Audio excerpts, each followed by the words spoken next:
Welcome to Cartoonist Kayfabe. My name is Ed Piscor. I'm Jim Rugg. Divine Right, The Adventures of Max Faraday by Jim Lee and Scott Williams is under the microscope today. But first, I want to invite you guys to like, follow, and subscribe to the YouTube channel. Hit the bell icon so that we can notify you when new vids are available. That'll mitigate the kayfabe effect, which is what happens when we put a video out early in the day.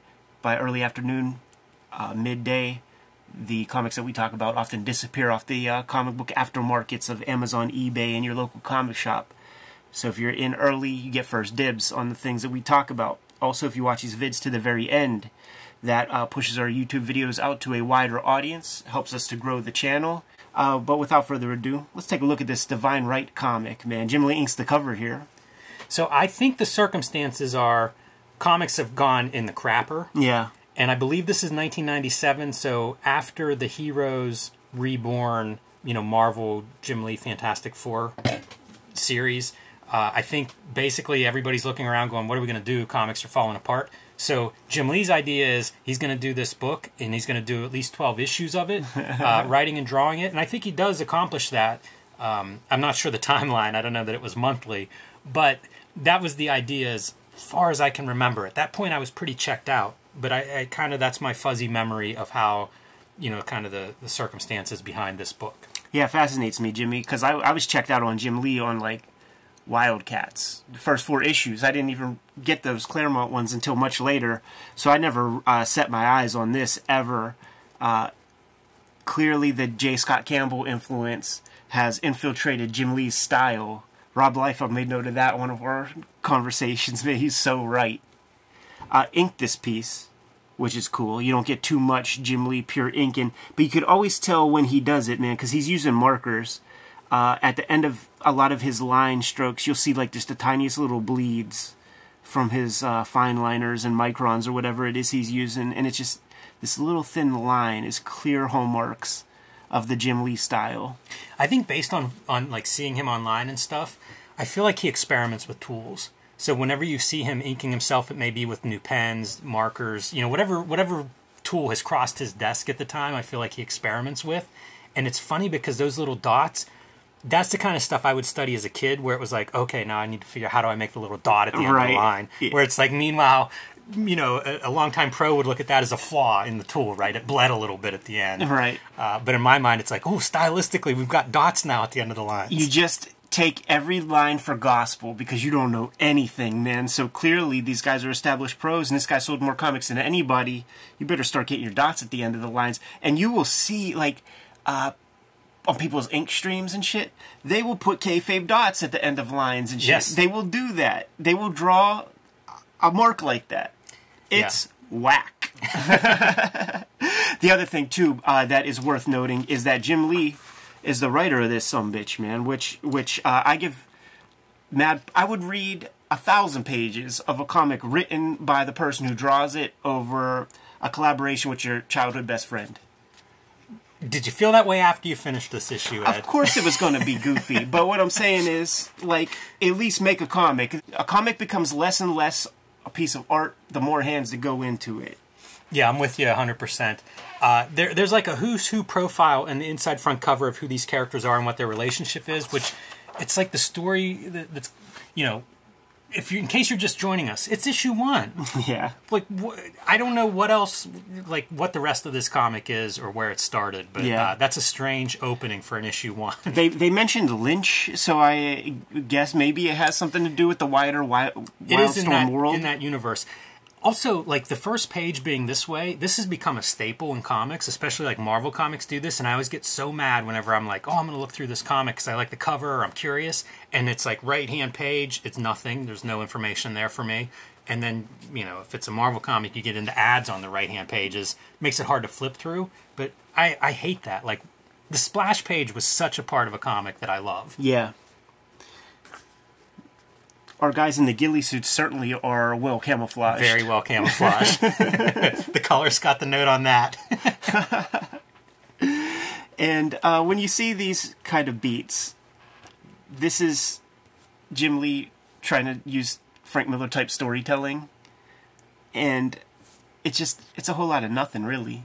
Yeah, it's not a lot, although I will say I love this panel where we see the silhouette shadow and then realize like she's down here, but that's the shadow projected on the wall of her running. Really like that. And these villains who look like very severe demons, very scary, their font size is even smaller than captions. Yeah, they're all, it's all in the look.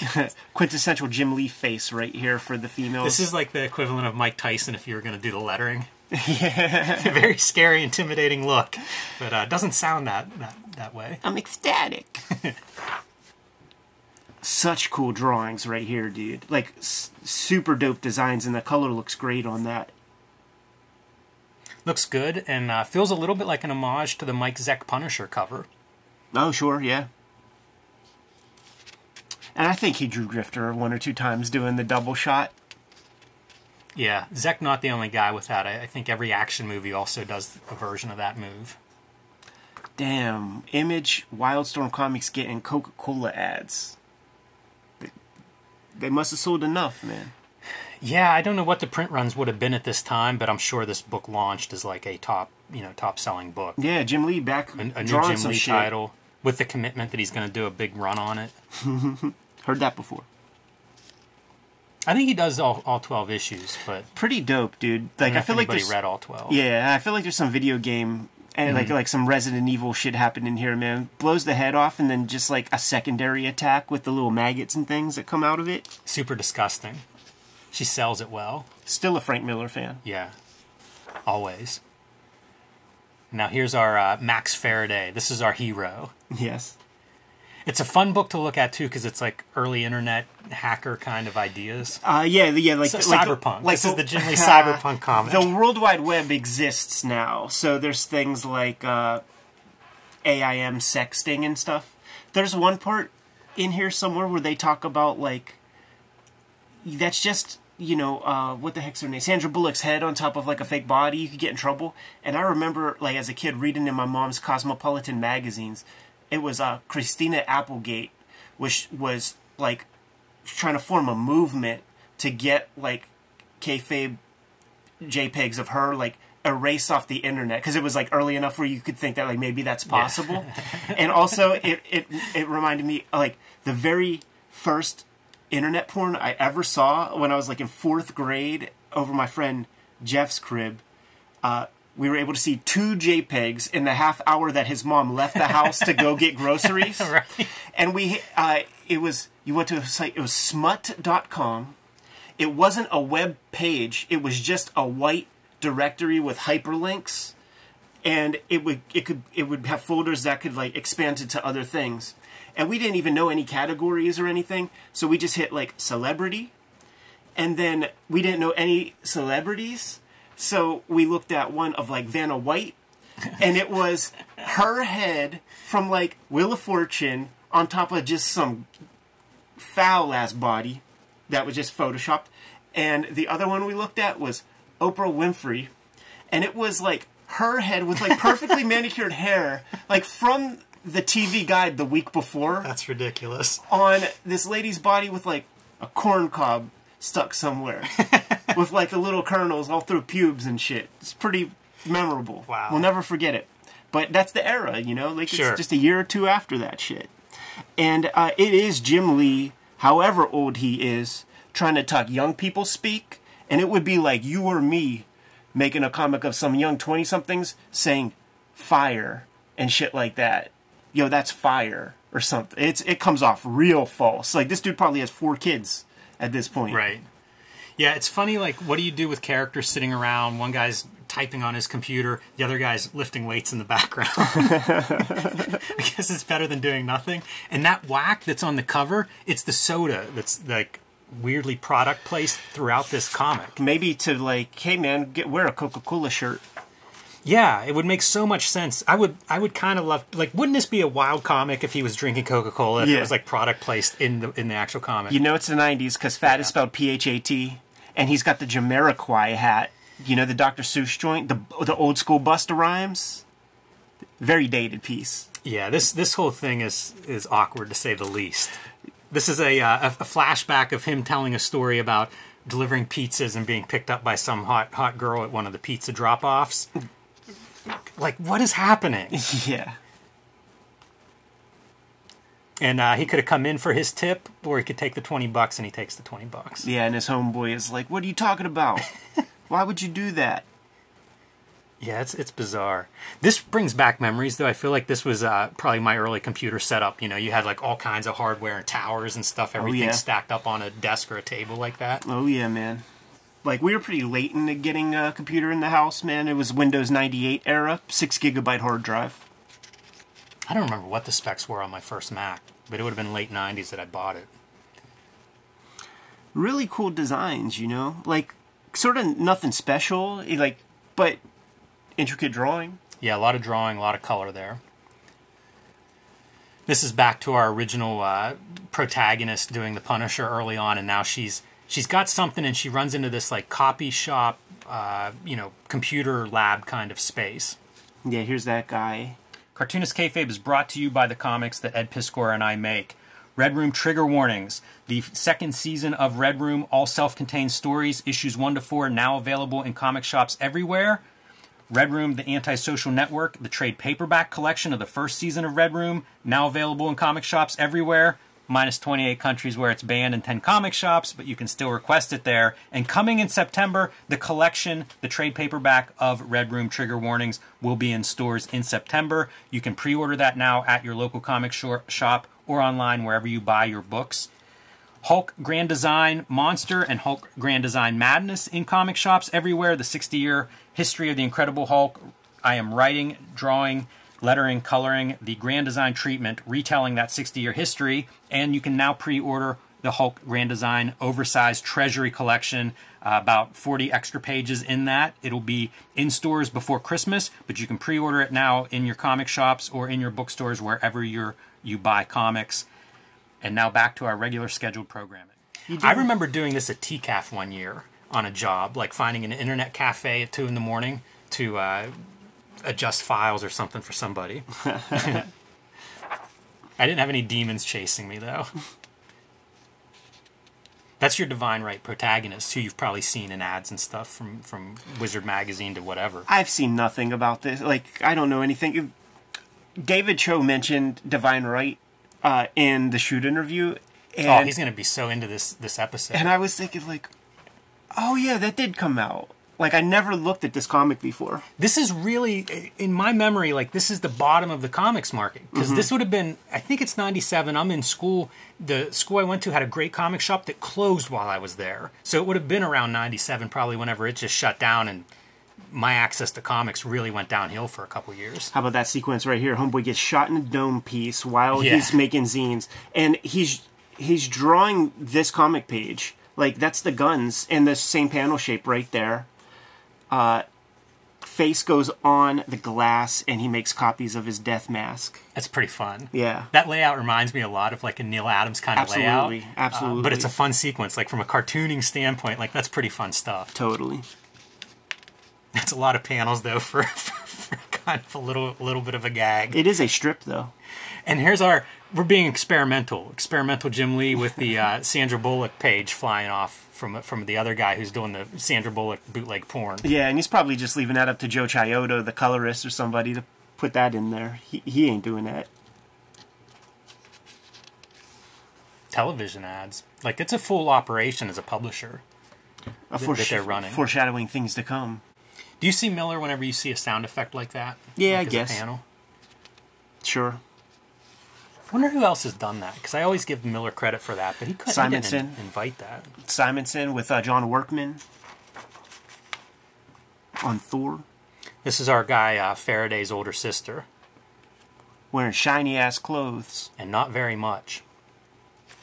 That's the smallest dress I think I've seen in any comic ever. Yeah, and that J. Scott Campbell energy all over it.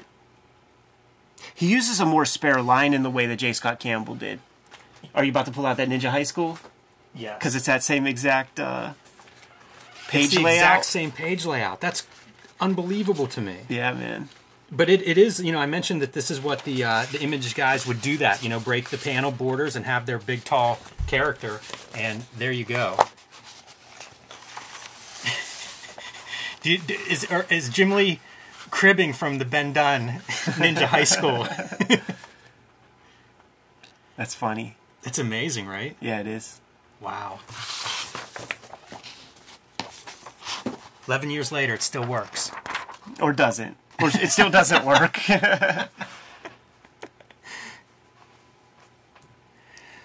So she did something. Our protagonist did something in that computer lab. Uploaded something. And it looks like Faraday downloaded it, and then his computer explodes. I think that's how hacking works. Right, I know. And then make those illusions... I think it could have had something to do with the file we downloaded.